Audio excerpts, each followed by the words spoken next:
इंदौर में G20 समूह की बैठकों के अंतर्गत कृषि कार्य समूह की पहली बैठक हो रही है। केंद्रीय कृषि मंत्री इस बैठक में भाग ले रहे हैं। इस बैठक में जिसकी अध्यक्षता G20 समूह की भारत कर रहा है। मोदी के नेतृत्व में लगभग 20 देशों के समूह भाग लेंगे। कृषि उत्पादन बढ़ाने, सस्टेनेबल एग्रीकल्चर, क्लाइमेट वेज सहित कई महत्वपूर्ण विषयों पर चर्चा होगी। मुझे विश्वास है कि इस बैठक का पूरी दुनिया के लिए सकारात्मक परिणाम देखने को मिलेगा। मध्य प्रदेश कृषि के क्षेत्र में लगातार उल्लेखनीय कार्य कर रहा है। अनेकों उपलब्धियां हमने हासिल की हैं और मध्य प्रदेश की एग्रीकल्चर ग्रोथ कई वर्षों से 18% से ज़्यादा रही। सिंचाई सुविधा से विस्तार से लेकर कई क्षेत्र में हमने कार्य किया है। इंदौर में G20 की बैठकों के अंतर्गत कृषि कार्य समूह की पहली बैठक हो रही है। कृषि मंत्री जी भी, केंद्रीय कृषि मंत्री जी भी इस बैठक में भाग ले रहे हैं। इस बैठक में जिसकी अध्यक्षता G20 समूह की भारत कर रहा है, प्रधानमंत्री जी के नेतृत्व में लगभग 20 समूह देशों के प्रतिनिधि भाग लेंगे। कृषि उत्पादन बढ़ाने, सस्टेनेबल एग्रीकल्चर, क्लाइमेट चेंज के प्रभाव सहित कई महत्वपूर्ण विषयों पर चर्चा होगी। मुझे विश्वास है कि इस बैठक का पूरी दुनिया के लिए सकारात्मक परिणाम देखने को मिलेगा। मध्य प्रदेश कृषि के क्षेत्र में लगातार उल्लेखनीय काम कर रहा है। अनेकों उपलब्धियां हमने हासिल की है और एग्रीकल्चर ग्रोथ मध्य प्रदेश की कई वर्षों से 18% से ज़्यादा रही है। सिंचाई की सुविधाओं का विस्तार से लेकर अनेकों क्षेत्रों में हमने काम किया है। आज उन उपलब्धियों को और मध्य प्रदेश की योजनाओं को भी मैं G20 के समूह के सामने रखूंगा। विकास यात्राएं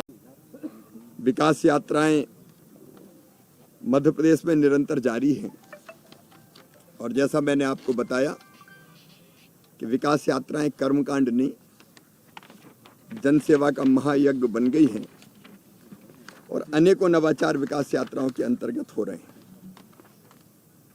छतरपुर जिले में श्रद्धांजलि परियोजना के अंतर्गत अगर परिवार के किसी सदस्य की मृत्यु होती है तो बिना आवेदन के उसको शासकीय योजनाओं के लाभ मिल जाए, इसका अभियान चला रहे हैं।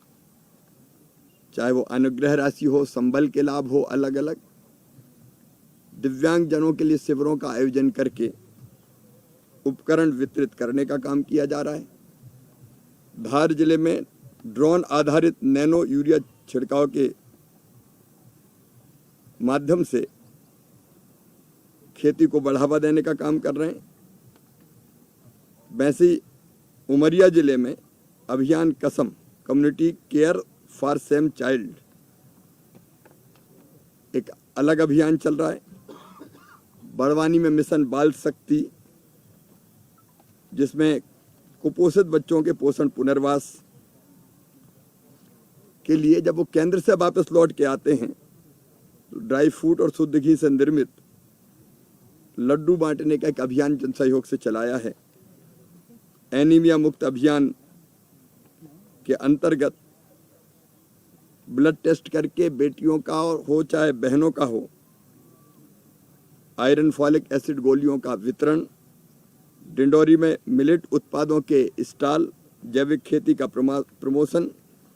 स्कूल और छात्रावासों में बच्चों की परीक्षा की तैयारी और यात्रा आने के पूर्व लोक कल्याण शिविरों का आयोजन कर रहे हैं। अच्छे काम करने वाले कोटवार हो, आंगनवाड़ी कार्यकर्ता या रसोईया हो, उनका भी सम्मान किया जा रहा है। नर्मदापुरम में सहारा अभियान चल रहा है, जहाँ दिव्यांगों को श्रवण यंत्र और बाकी किटों का वितरण हो रहा है। विकास वृक्ष अभियान चल रहा है, प्रत्येक गांव में 10 पेड़ लगाए जा रहे हैं। हरदा में साइबर सखी, खरगोन में सिकल सेल एनीमिया मुक्ति अभियान और लाभान्वित बाढ़ सूची की बुकलेट और मार्गदर्शिका ऐसे अलग अलग इंदौर में आंगनवाड़ी कार्यकर्ता, प्रधानमंत्री आवास योजना के हितग्राही और उत्कृष्ट छात्रों के से संवाद और सम्मान, जबलपुर में हर पंचायत में घर घर सर्वे करके हितग्राही मूलक योजनाओं का लाभ। तो अलग अलग जिलों। आज मैं कमलनाथ जी से एक सवाल पूछना चाहता हूं। कल फिर वचन पत्र की बैठक हुई। वो वचन पत्र की बैठक नहीं है, फिर से महा झूठ पत्र बन रहा है, क्योंकि पिछली बार जो कुछ कहा उसको किया नहीं। अब फिर एक और झूठ पत्र जिसमें जो मन में आए सब जोड़ दो, करना तो है नहीं, फिर से वो बनाया जा रहा है। जनता इस झूठ को जानती है और इस झूठ पर भरोसा नहीं करेगी।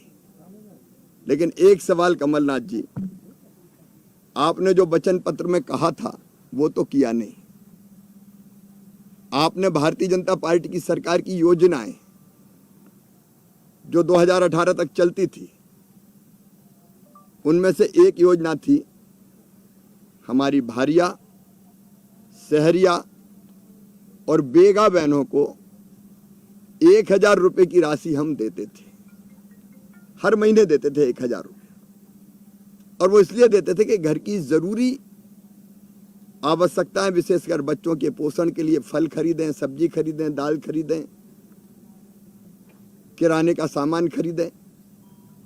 लेकिन 15 महीना कमलनाथ जी, आपने अति पिछड़ी जातियों की बहनों को, जनजातियों की बहनों को, बेगा, भारिया, सहरिया, उनके हक को छीना और 1000 रुपया आपने 15 महीने तक नहीं दिया।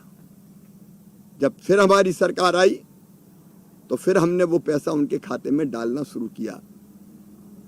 कमलनाथ जी, बेगा, भारिया और सहरिया बहनों ने आपका क्या बिगाड़ा था? क्यों पोषण आहार अनुदान की राशि आपने बंद की? वो जवाब मांग